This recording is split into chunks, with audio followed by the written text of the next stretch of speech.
Estoy solemnizando la fiesta de la Candelaria, 2 de febrero, en este domingo, que normalmente es el domingo cuarto después de Epifanía. Lectura del profeta Malaquías.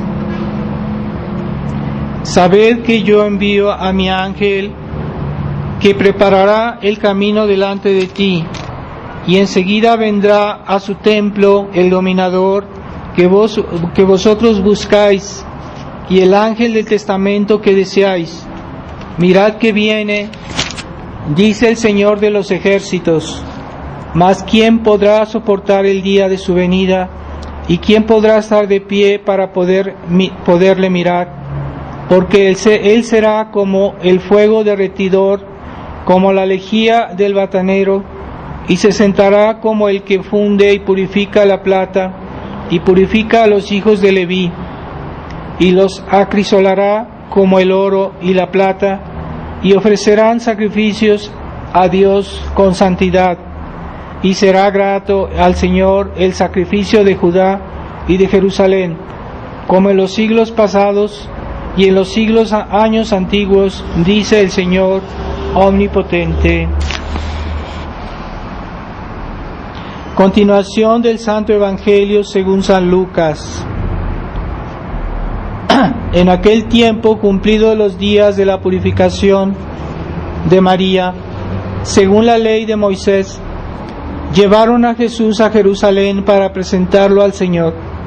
Como está escrito en la ley del Señor, todo varón primogénito será consagrado al Señor, y para ofrecer en sacrificio, como está mandado en la ley del Señor, un par de tórtolas o 2 palominos.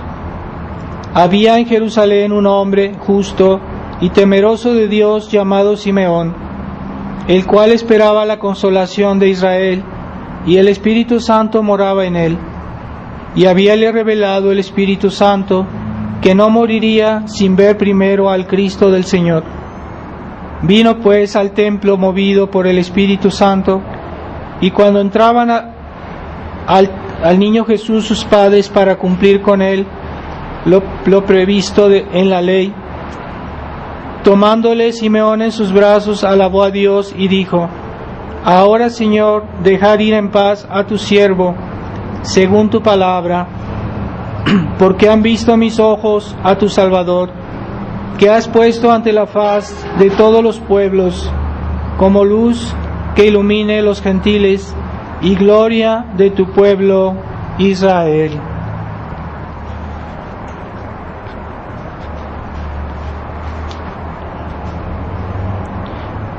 En el nombre del Padre, del Hijo y del Espíritu Santo.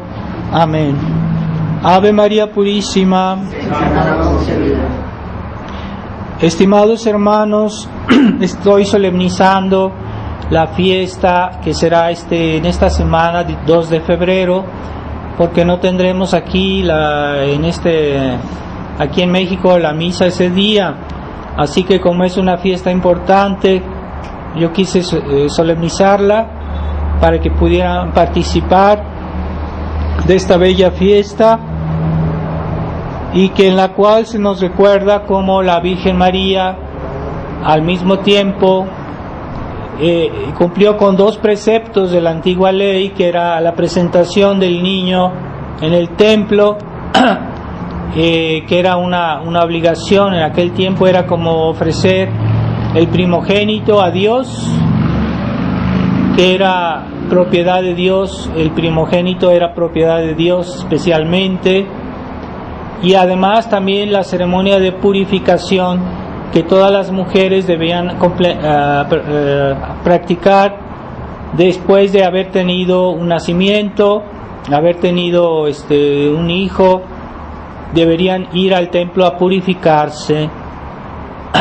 Así que la Virgen cumplió con este precepto, no porque ella necesitaba purificarse, porque ella era pura, y más bien con su presencia ella vino a purificar el templo, a santificar el templo, así como el niño Jesús, más que para recibir gracias de Dios, vino a santificar esos lugares Lo mismo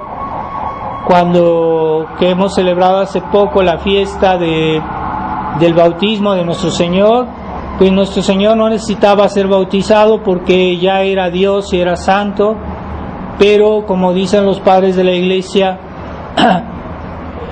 lo que hizo fue lo contrario, es decir, Él santificó las aguas que después deberían servir para bautizarnos a nosotros, y Él no vino a ser purificado tampoco, así que hay que tener bien claras las ideas sobre estos hechos, estas obras que hicieron Jesucristo, la Virgen María.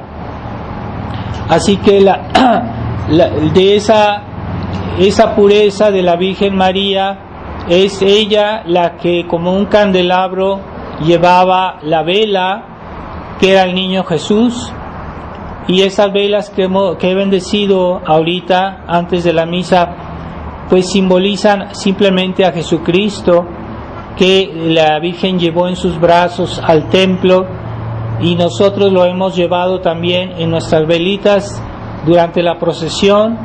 Esas velitas simbolizan a Jesucristo, la cera, su preciosísimo carne, su preciosísimo cuerpo, la mecha simboliza su alma, y la flama su divinidad. Así que esas velas hay que cuidarlas con respeto, y son una protección en tiempos de calamidad, en tiempos de cataclismos, en momentos de tentaciones extraordinarias del demonio. Hay que prenderlas un momento y cuidarlas con respeto, porque cuando se prenden pues hay una presencia especial de Dios en ese lugar. Así que también para cuando hay malos pensamientos, malos sentimientos, se puede prender un momento también estas velas. Así que la Virgen María llevó en sus brazos al niño Jesús al templo. Ella, que era pura, que era santa, que era virgen, que era inmaculada, con todo su amor de su corazón inmaculado, llevó al niño Jesús al templo. Ella sabía que este niño venía para salvarnos, y ella siempre fue dócil a la voluntad de Dios en esta obra que este niño debería cumplir en el mundo, esa obra de redención, obra de salvación de nuestras almas y de toda la humanidad. Entonces, ¿por qué fue posible toda esta obra grandiosa, maravillosa de Dios en la tierra? Pues porque hubo un alma que se prestó, que fue dócil y que fue fiel instrumento para servir a nuestro Señor. Así que ella, Dios la escogió por su pureza, por su inocencia, por su humildad, y por eso ella también colaboró a la obra de la redención. Fue ella que hizo posible, por decirlo así, porque bueno, Dios lo había decidido antes, pero ella hizo posible porque aceptó y dijo sí, y se sometió a los proyectos de Dios con esta obra de salvación. Entonces ciertamente hay almas que quieren hacer el bien, pero Dios se sirve sobre todo de las almas que son puras, de las almas inocentes, de las almas que no tienen pecados. Así que nosotros queremos ser instrumentos de la obra de Dios.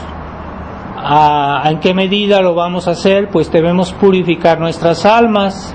Aún si tenemos pecados en el pasado, pues no importa. Lo que cuenta es que tengamos, que tratemos de purificar bien nuestras almas, que hagamos penitencia de nuestros pecados pasados, y que obremos con pureza de intención, porque esa pureza de intención es muy importante para que Dios bendiga nuestras obras. hay personas que hacen el bien para que los vean, para que los alaben, y quieren sacar una cierta satisfacción humana de sus buenas obras. Entonces su intención no es tan pura. No hablo de aquellos que hacen cosas buenas realmente con malas intenciones, con intenciones muy perversas. Puede pasar, como los fariseos, como los publicanos en aquel tiempo.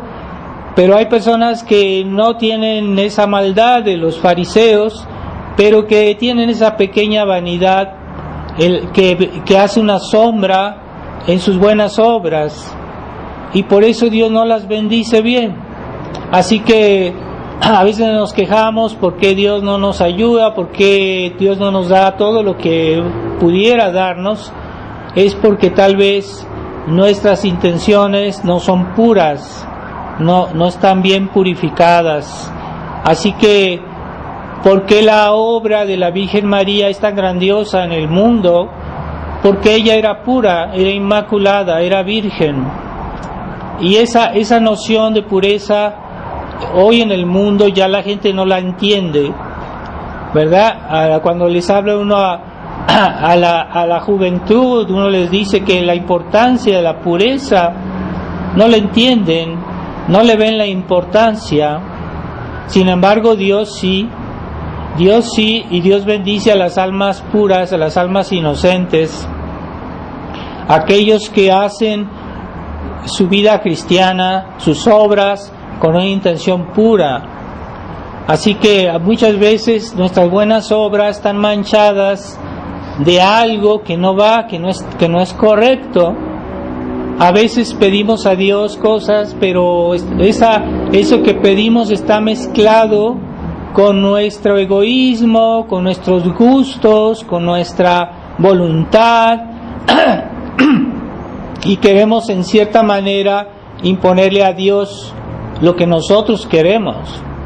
Entonces nuestra intención no es pura, no es perfecta, y eso hace una sombra sobre las gracias que Dios nos quisiera dar. Así que no basta los actos, hay que hacerlos con pureza de intención. Así que un rosario, ciertamente no hay que dejar de decir nuestro rosario, pero cuando lo digamos debemos decirlo bien, y cuenta mucho esa pureza de intención. ¿Por qué digo mi rosario? Es porque es la costumbre, porque todo lo hacen, ¿no? Porque a los niños, por ejemplo, dicen, es que si no lo digo me van a regañar. Bueno, eso no es suficiente. Entonces hay que ver con qué intenciones decimos nuestro rosario, y si lo decimos con pureza de intención. Primero, lo que un cristiano debe desear es la gloria de Dios, no es nuestro bien. Así que antes de pedir, que pidamos a Dios lo que yo necesito, mis necesidades, mis enfermedades, eso es muy secundario. Antes que eso está nuestra salvación. Quiere decir que si no pedimos a Dios todos los días que nos dé la gracia de salvarnos, quiere decir que nuestra intención no está tan pura, no está tan recta. Y antes que nuestra salvación está la gloria de Dios, y eso es más importante que nuestra salvación. Y es lo que hoy la gente ya no ve. Piensan que Dios está ahí para servir al hombre, y no es verdad. Nosotros estamos aquí para servir a Dios, y si Dios nos hace algún bien, Él lo hace, lo hace por bondad, pero estrictamente hablando, primero está Él. Entonces hoy se han invertido las cosas, y se nos habla en la iglesia conciliar un Dios tan bueno, que es un Dios que es casi como nuestro siervo, y que no tiene dignidad, porque lo podemos ofender y Él luego nos perdona como si no pasó nada. No es así, no es verdad. Pensemos que Jesucristo tuvo que morir en la cruz para salvarnos, para que se nos perdonaran esos pecados. Entonces quiere decir que esos pecados son muy graves. Entonces primero debemos hacernos dignos para que Dios nos ayude, pero Dios en su condescendencia no está obligado, es un acto de bondad, no hay obligación, él lo hace por bondad, así que no cambiemos las cosas y hagamos como esas personas que se ponen a decir, es que Dios no hace esto, es que Dios no hace aquello, Dios no es justo, están blasfemando. Entonces, así que la pureza de intención primero está en querer servir a Dios, primero, antes que nuestro bien, antes que nuestra salvación, aunque nuestra salvación para nosotros es lo más importante. Aún sí hay otras cosas que también necesitamos, tenemos necesidades temporales, materiales. Entonces, si no tenemos en mente primero el amor a Dios, primero la gloria de Dios, primero no ofender a Dios, porque hay santos que han dado su vida por no ofender a Dios, han sacrificado su salud, su comodidad, su bienestar, su vida, por no ofender a Dios.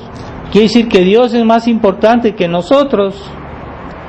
Y si eso lo tenemos claro en nuestra mente, entonces sí tenemos pureza de intención.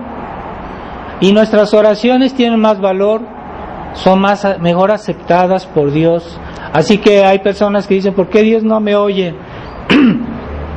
¿Por qué Dios no hace lo que yo le pido? Bueno, hay cosas que Dios no las da porque es por nuestro bien. A veces Él permite que tengamos algunos problemas, algunos males, pero es por nuestro bien. Pero hay veces que no nos da las cosas porque no tenemos pureza de intención, porque lo hacemos para satisfacer nuestro egoísmo y a veces hasta por vanidad. Cuidado, como decía Jesucristo, no hagáis las cosas para que los otros os alaben, porque perdéis el mérito, ya ha recibido vuestra recompensa. Así que hay acciones que debemos hacerlas delante de los demás, pues ni modo, tenemos que hacerlas aunque los demás lo vean, pero a veces no es necesario que nos vean. Así que, por ejemplo, hay personas que, por ejemplo, dan una limosna y no dicen, miren, yo di esto, ¿verdad? Porque a veces no hay necesidad de decirlo. A veces hay ciertas virtudes que practicamos y que también es bueno que se vea porque estamos dando el buen ejemplo, pero no estar siempre buscando que nos vean, que nos admiren, porque esa vanidad nos hace perder mucho mérito. Y hay acciones que incluso pueden ser ofensivas a Dios porque no son hechas por Él, son hechas por nosotros, por nuestro egoísmo, por nuestro placer. Así que debemos tener mucho trabajo en purificar nuestras intenciones, nuestras obras, y ver por qué las hacemos, con qué fin. Entonces, Dios nos ayudará, Dios nos bendecirá cuando hay personas que tienen una intención recta. Y eso es lo más importante. Después, a nivel de nuestros actos, también podemos no hacer bien las cosas, ¿verdad? Por ejemplo, que hacemos las cosas por egoísmo o porque tenemos un vicio, entonces hacemos las cosas por motivos que no son buenos. Pero eso es menos importante que tener la intención de servir a Dios, de amar a Dios. Así que primero lo primero. Entonces, hoy que hay tanta desorientación en las almas, que hay muchas almas que a veces no es tanto por maldad, es por ignorancia, que no ven la importancia de las cosas. ¿Qué es más importante? Es más importante que yo en esta vida tenga comodidades o es más importante que yo salve mi alma? Entonces hay personas que por tener lo que les gusta sacrifican o ponen en riesgo su alma y no se preocupan y no ven la necesidad de hacer más. Hay mucha ceguera, pero cuando nosotros hacemos bien la voluntad de Dios, entonces se puede decir que estamos practicando la pureza de intención, y que eso valoriza nuestros actos. Eso es lo que los hace de más valor, ¿verdad? Así como hay perlas que tienen un poco valor y hay perlas que tienen mucho valor, pues las perlas pues son como las buenas obras que son valorizadas por la recta intención, la pureza de intención.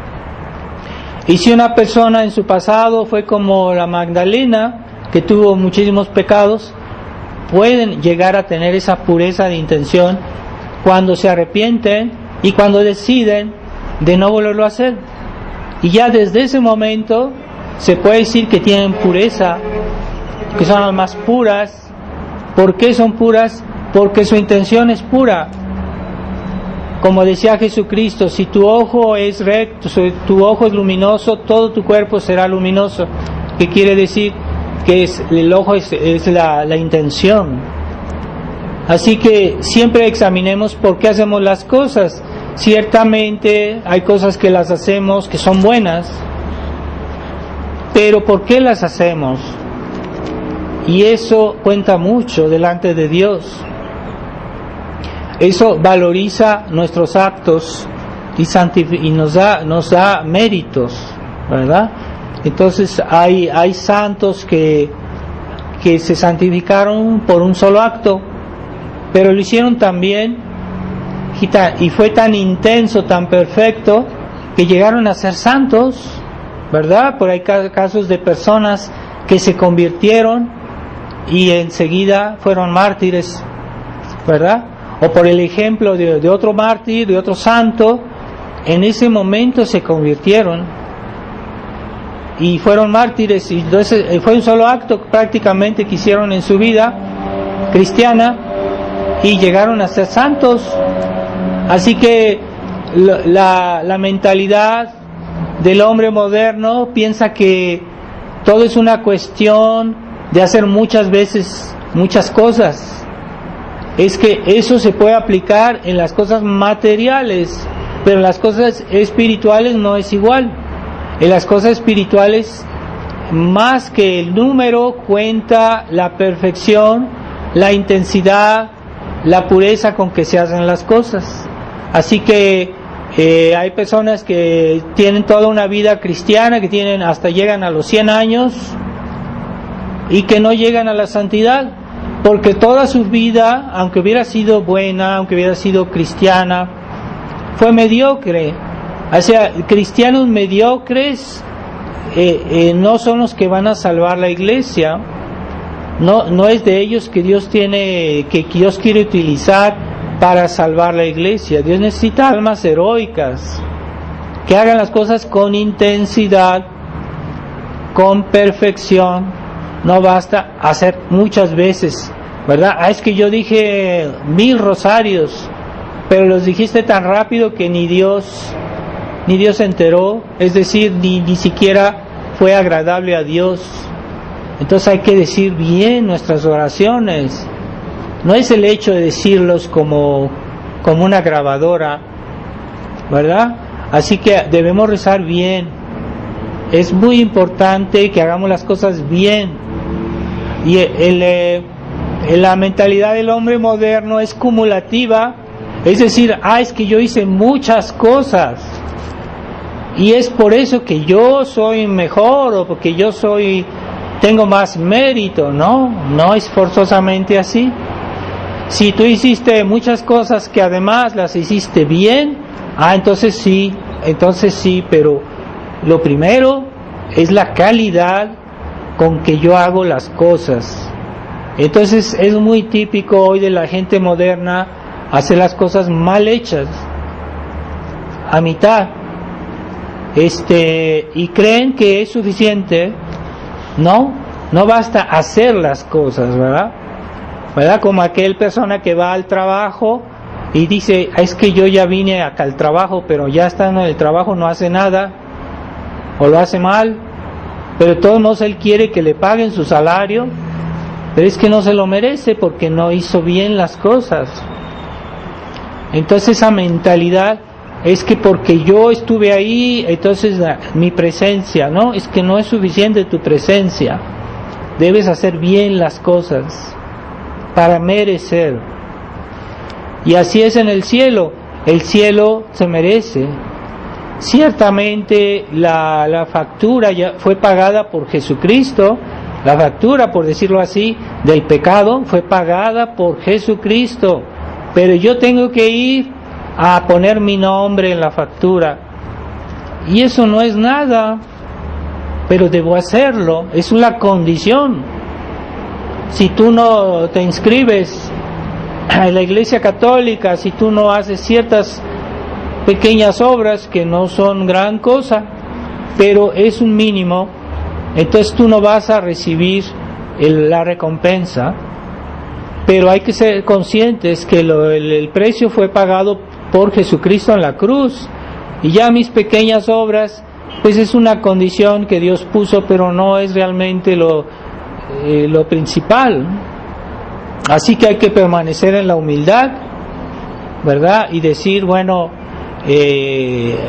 yo hago mi parte porque Dios lo pide así como Dios lo pide, y debo someterme a la manera que Dios quiere que yo reciba sus gracias, ¿verdad? Entonces Dios tiene una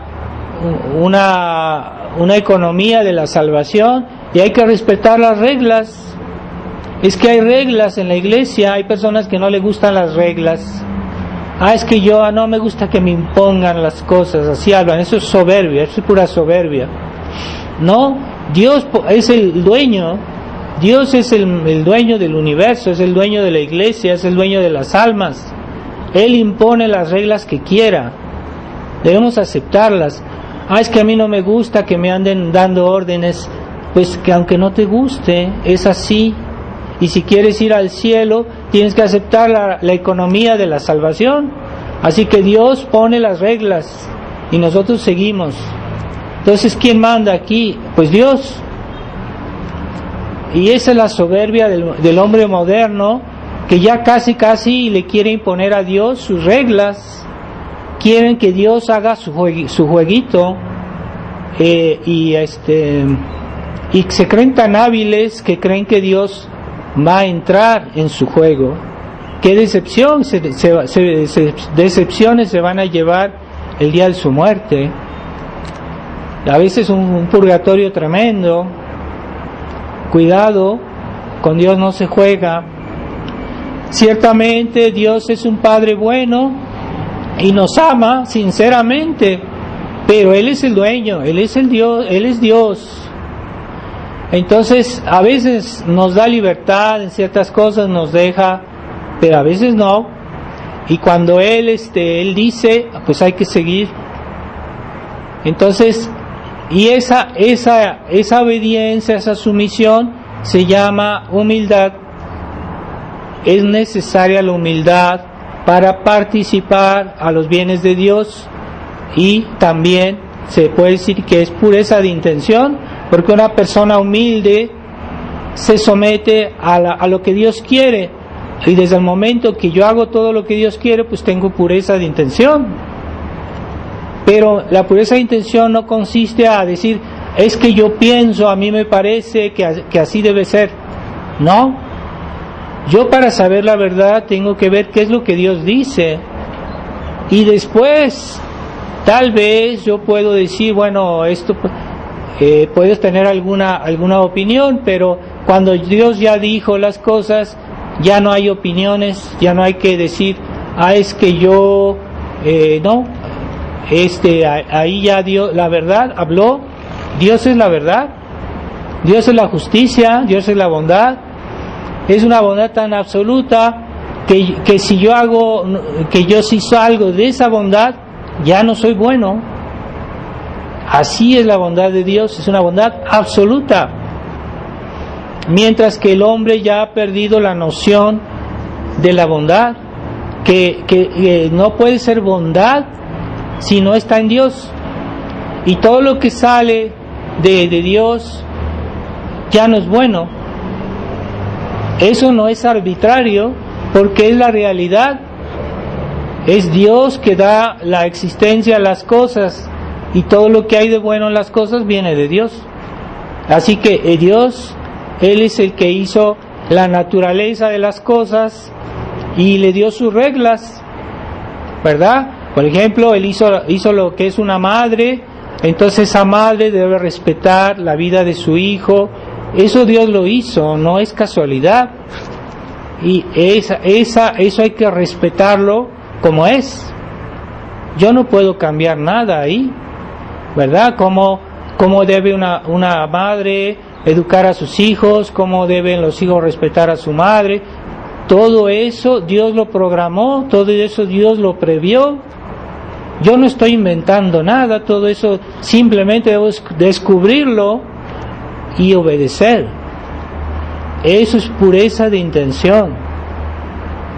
Así que este día de la Candelaria nos pone en evidencia la pureza de intención de la Virgen María.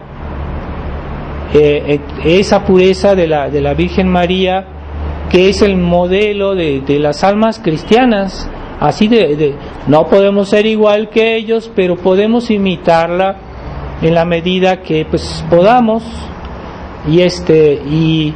Pero el gran problema es que los cristianos no meditan sobre los misterios de Dios. Sí, hay Dios, sí, cosas, generalidades, pero no entran al detalle. Por eso la Iglesia a lo largo del año nos da la oportunidad de meditar sobre cada uno de los misterios de nuestra religión para que podamos profundizarlos. Así que el día de hoy es para meditar sobre la presentación de la Virgen María. Pero si no, ni este día nos ponemos a pensar por qué la Virgen hizo eso, por qué el niño Jesús fue al templo, qué pasó, para qué, cuál era la voluntad de Dios, cuál era el plan de Dios. Si no lo pensamos hoy, en todo el año ya no lo vamos a pensar. Así que por eso cada vez que hay una fiesta, que la Iglesia nos propone una fiesta en su liturgia, y que vamos a la fiesta, por ejemplo, de Pascua, de Navidad, etcétera, es el momento en que tenemos incluso las gracias para comprender mejor este misterio, para aprovecharlo. Y a veces a la negligencia de los católicos, que ni siquiera miran que tienen su misal. Y ahí está la explicación. Es que no solo es la misa, hay una explicación antes de la misa que dice esta fiesta es así y así. Entonces hay que leer la explicación y tratar de meditar sobre este misterio de hoy, ¿verdad? Y cuando le decimos el rosario, se nos proponen los misterios. Bueno, los decimos como pericos, o bien tratamos de meditarlos. Y es para eso que se enuncian cada misterio. Primer misterio glorioso es la resurrección de Jesucristo.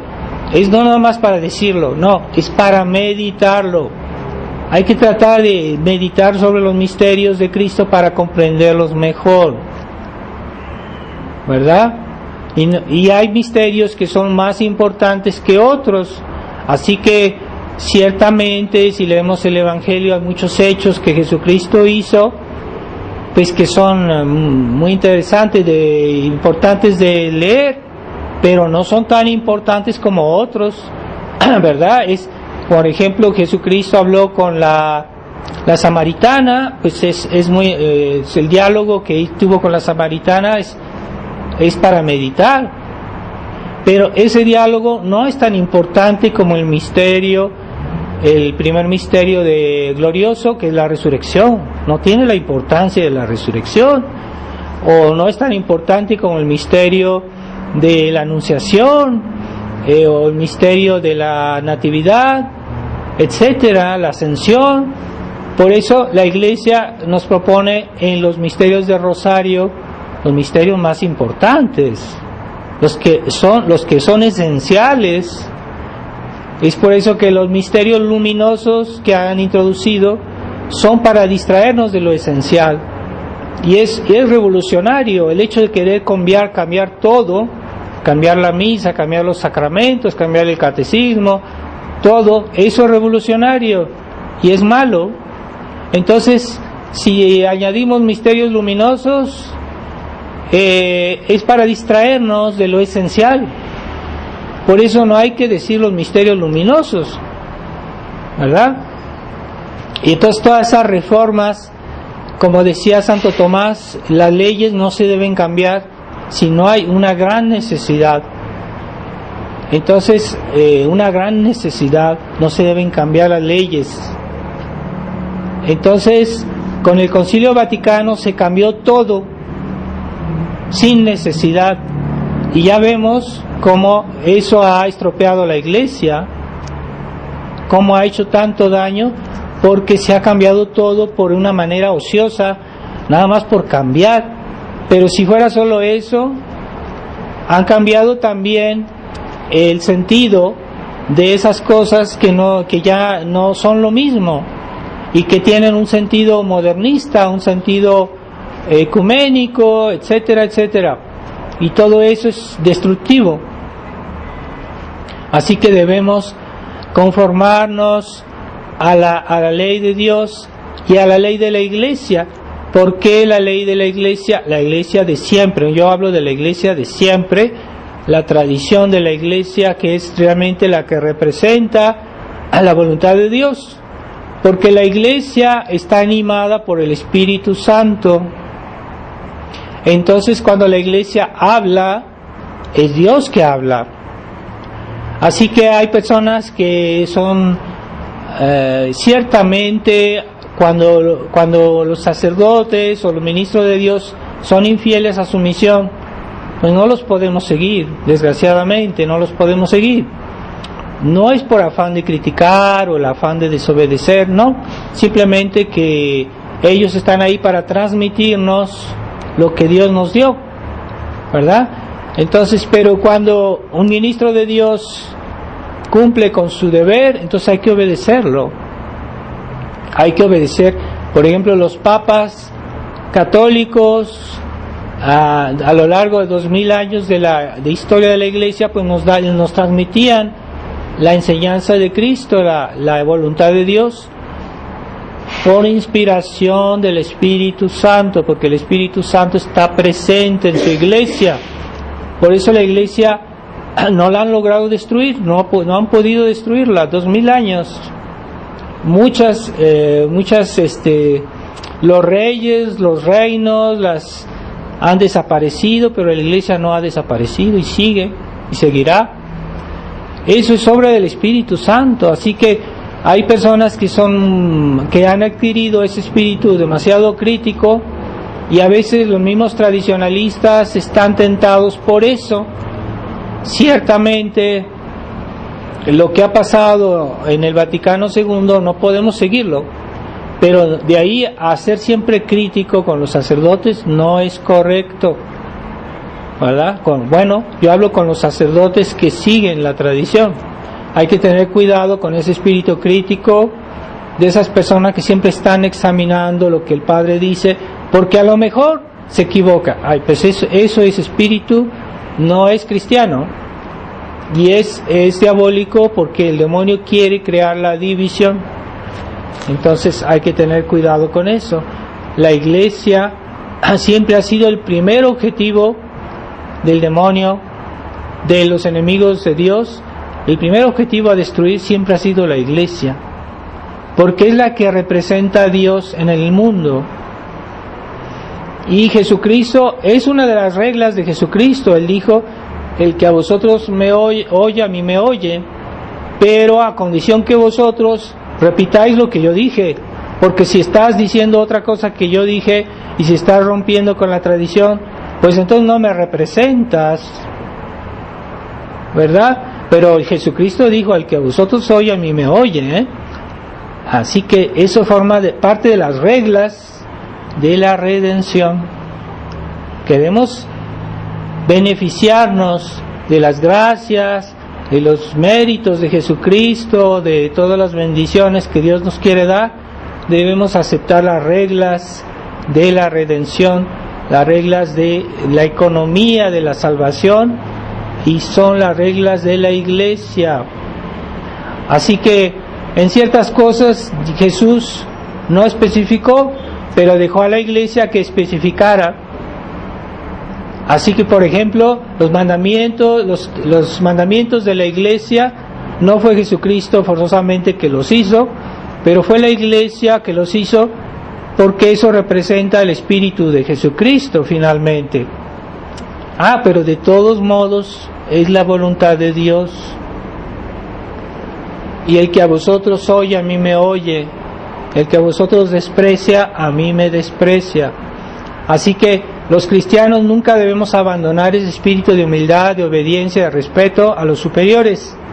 Aún si ha habido superiores que no han dado el ejemplo, que se han portado mal, de todos modos debemos permanecer ese espíritu de obediencia, de sumisión, de respeto. Así que ciertamente cuando hay algo así realmente muy anormal, muy grave, en esos casos no podemos obedecer, y es lo que estamos haciendo. Si un papa nos dice que debemos aceptar una misa protestante, pues no podemos obedecer, porque eso va contra la fe. ¿Y quién nos dio la fe? Pues Dios, Jesucristo. Así que debemos tener esa fidelidad. No basta que yo hice muchos esfuerzos, no basta decir es que yo sufrí mucho. No, es por qué razón yo hice estos esfuerzos, por qué razón. Es lo que valoriza mis esfuerzos. ¿Una persona ha sufrido mucho? Sí, pero ¿por qué razón sufriste? Es lo que valoriza tu sufrimiento, ¿verdad? Hay malos que han sufrido muchísimo y que sufren en el infierno dolores indecibles, pero como no tienen la recta intención, su sufrimiento no vale nada delante de Dios. Así que hay personas, Padre, es que yo sufrí mucho. Bueno, ¿por qué sufriste? Es que esto me molesta. No, ¿por qué haces tú eso? ¿Por qué tú no lo haces? Eso es lo que valoriza tus actos. ¿Lo haces por motivos de fe o lo haces por motivos humanos? Hay motivos humanos que no son tal vez tan malos, se pueden justificar hasta cierto punto, pero no tienen valor, son como un agua insípida delante de Dios. Pero una persona que hace un acto por la gloria de Dios, por motivos de fe, sus actos están valorizados, adquieren valor. Y entre más esa fe, ese amor sean intensos, sean perfectos, tus actos valen más. Tus sufrimientos adquieren valor, pero hay sufrimientos que no tienen ningún valor desde el punto de vista espiritual, que no tienen ningún valor delante de Dios, porque el sufrimiento de los malos es un sufrimiento lleno de rabia, lleno de odio, lleno de orgullo, de rebelión, y ese sufrimiento no tiene valor espiritual. Entonces esa mentalidad materialista que hay en el mundo nos puede a nosotros afectar, en el sentido que se nos contagiamos de eso, y que también decimos, no, es que yo hice esto, no, es que ¿cómo lo hiciste? ¿Lo hiciste realmente por amor a Dios? ¿Lo hiciste con pureza de intención? Bueno, eso a fin de cuentas es Dios que juzga, porque como decía San Pablo, ni yo mismo me juzgo, es Dios que me juzga. San Pablo decía también eso.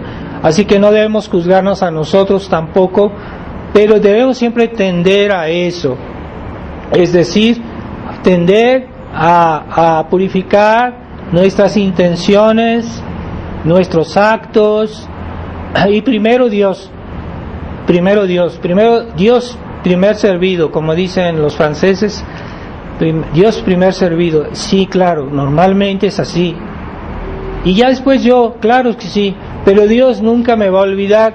Así que cuando yo digo primero Dios, no quiere decir que Dios me va a olvidar. No es posible, Dios no te olvidará. Y si sirves a Dios, estás asegurando tu salvación. Pero debes amar a Dios más que a ti mismo. Entonces, esa mentalidad de que Dios está a nuestro servicio, no es así. Aunque Dios es tan bueno que finalmente lo hace todo por nosotros, porque Él no nos necesita. No nos necesita a nosotros, Dios no nos necesita. Hay personas que creen que Dios los necesita, pero no. Dios nos necesita en el sentido de que Él quiere salvarnos, en ese sentido. Nos necesita en el sentido que Él nos quiere ayudar. En ese sentido sí nos necesita, pero no es una real necesidad. Lo hace porque nos ama. Así como nosotros sentimos la necesidad que nuestros familiares nos quieran, pero a veces no es una real necesidad, es simplemente porque los queremos y queremos que haya una respuesta a este afecto que nosotros les damos. Y nosotros apreciamos muchas veces un regalo por la intención con que se nos da. Aunque sea mucho dinero, si se nos da con una intención que no es clara, que no es correcta, no lo apreciamos tanto. Bueno, apreciamos el dinero tal vez, pero no apreciamos la intención. Y es lo que valoriza los gestos que los demás hacen hacia nosotros. A veces nosotros apreciamos un detalle porque la manera con que lo hizo esa persona, con la intención que tenía, nos agrada, y eso es muy importante. Así que Dios también. Entonces esa gloria de Dios, que hoy es lo que menos cuenta en este mundo, hoy cuenta el hombre, y es lo que el Papa Francisco predica, el hombre y Dios pues al servicio del hombre. No, eso es mentira. Entonces ese humanismo que viene de la Revolución Francesa es lo que hoy se enseña en la Iglesia Conciliar, y es por eso que todo ha perdido su sentido profundo, y que nuestra religión está como devaluada. Entonces yo vi el otro día un video de un protestante que trata de convertir a una persona, y a veces los protestantes en ciertos puntos ya tienen las ideas más claras que los católicos, y tienen la idea de lo que es el pecado, etcétera, porque ya los católicos están peor a veces que los mismos protestantes en ciertos puntos, ¿verdad? A veces los protestantes se comportan mejor que los católicos. No quiere decir que hay que ser protestante o que hay que hacer como ellos, pero es una desgracia que los católicos estén tan desorientados. Entonces, uno de los grandes males de nuestra época es la soberbia del hombre, que se siente el centro del universo, y no, el centro del universo es Dios, y el hombre está al servicio de Dios. Ciertamente Dios puso el mundo a nuestro servicio, pero no somos el centro. Somos somos los hijos de Dios, por eso las cosas Dios nos las da, pero nosotros debemos servir a Dios, si no perdemos los derechos de hijos. Así que tengamos siempre presente eso, y no nos dejemos llevar por toda esa mentalidad que es naturalista, que es materialista, que es humanista, que hay hoy en la tierra, y esa pureza de intención y de vida, ¿verdad? Porque ciertamente la pureza de intención es lo principal, pero hay una pureza de práctica, ¿verdad? Por ejemplo, si yo tengo realmente pureza de intención, voy a tener pureza en mi cuerpo, voy a evitar los pecados, voy a evitar los excesos, voy a evitar los actos que ofenden a Dios, que no solo es la intención. Y yo, ¿cómo sé que una persona tiene buena intención? Pues por sus actos yo veo que tiene una buena intención. Pero aquellos que dicen, no, es que yo esto, yo aquello, y ya en sus actos nada, entonces su intención puede ser puesta en duda, no es tan perfecta. Así que no basta decir, hay que hacer, ¿verdad? Entonces ese es el problema que hoy está pasando también con esos católicos liberales, o como está pasando en la Fraternidad San Pío X, que dicen que ellos son tradicionalistas, pero no hacen los actos que corresponden a sus convicciones, y aceptan compromisos con la Iglesia Conciliar, aceptan compromisos con el mundo. Ahora yo estoy escuchando que un obispo está aceptando los pinchazos venenosos, y es un obispo de la tradición y que acepta eso. Entonces, ¿cómo puede ser algo bueno eso? Porque están sometiéndose a lo que dice el mundo. Hoy está de moda eso y ya todos siguen. Pues no, es que no, que usan células de niños abortados. ¿Por qué tienen que ser niños abortados? Pongamos que fueran de personas normales, pero ¿por qué tienen que escoger células de niños abortados? O sea, es que están creyendo comprometer a la gente con un crimen.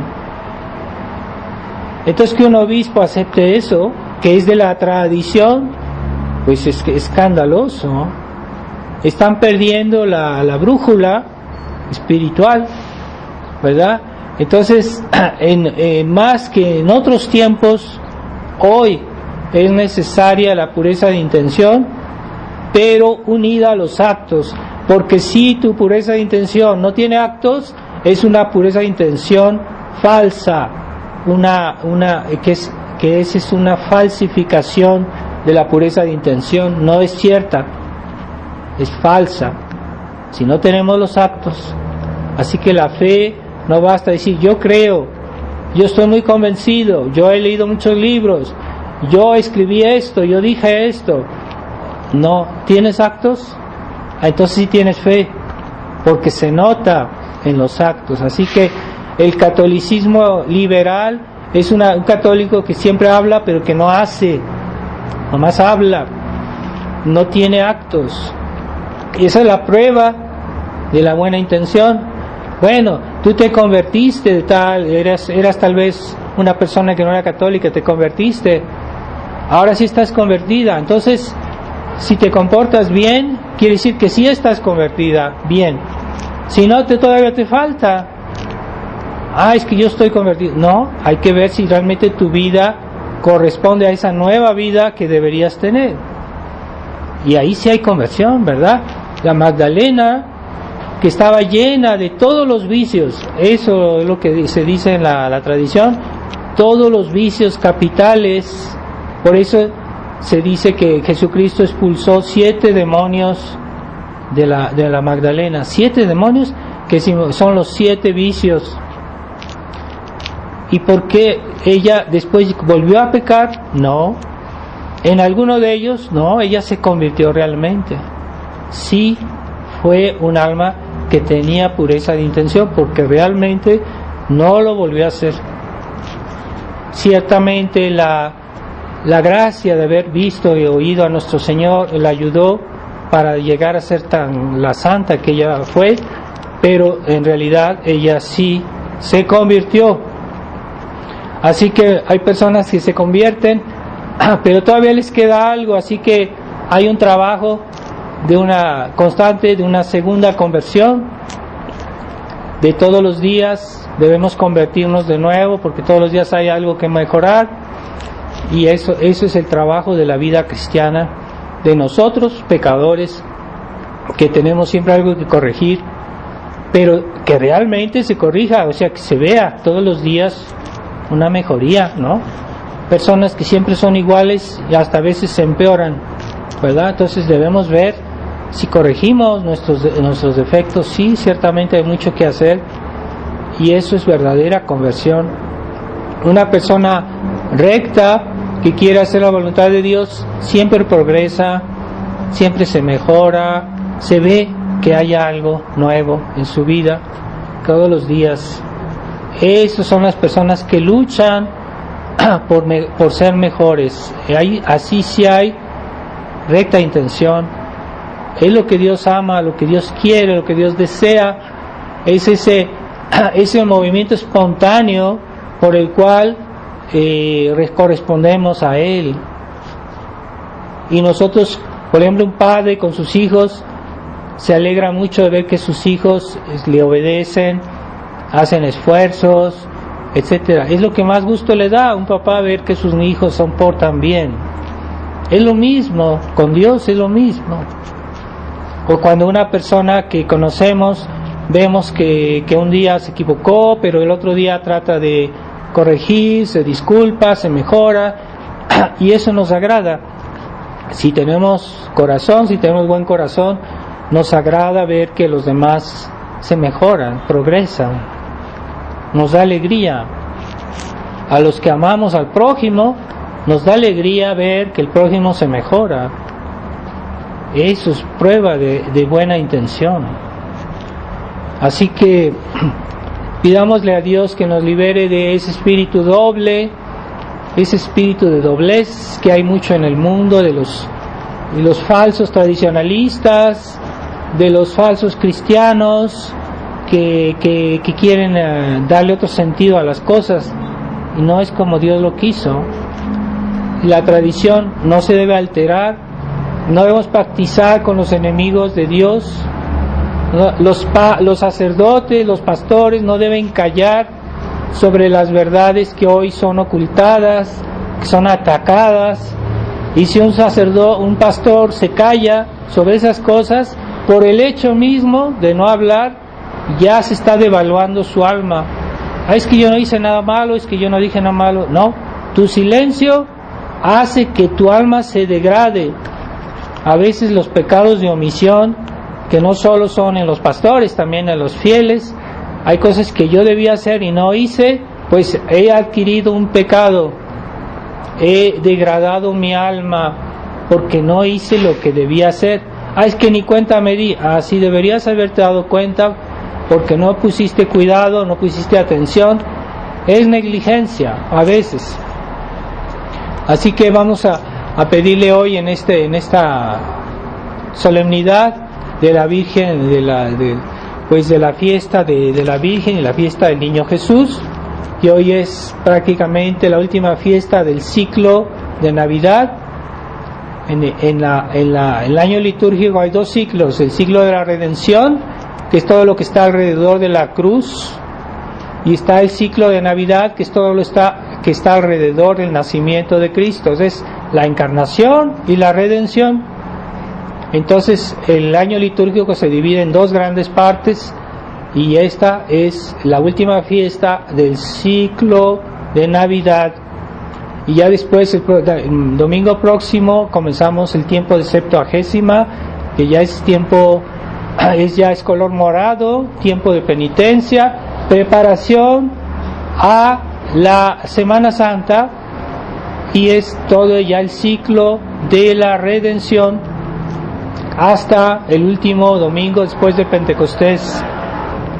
Así que ya comencemos a prepararnos para el tiempo de penitencias del domingo que viene, y en esta fiesta pidámosle a la Virgen María la luz de su Hijo, para que no nos falle en este tiempo de tinieblas, que nunca nos falle la luz en nuestra alma, para que no nos desviemos, no cometamos errores, porque hoy es muy fácil desviarse, muy fácil pecar.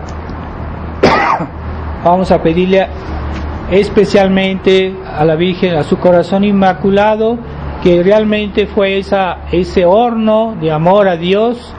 Es realmente lo que explica toda la vida de la Virgen María, su corazón inmaculado, todos sus actos, toda su fidelidad, todos sus sacrificios, sus sufrimientos. ¿Cómo comprenderlos? ¿Cómo explicarlos? La explicación está en el corazón inmaculado de María. Todo lo hizo por amor a Dios, por la gloria de Dios. Así que tengamos una devoción especial a su corazón inmaculado, que nos transmita sus sentimientos y esa rectitud de intención tan importante para agradar a Dios. Ave María Purísima, en nombre del Padre, del Hijo y del Espíritu Santo. Amén.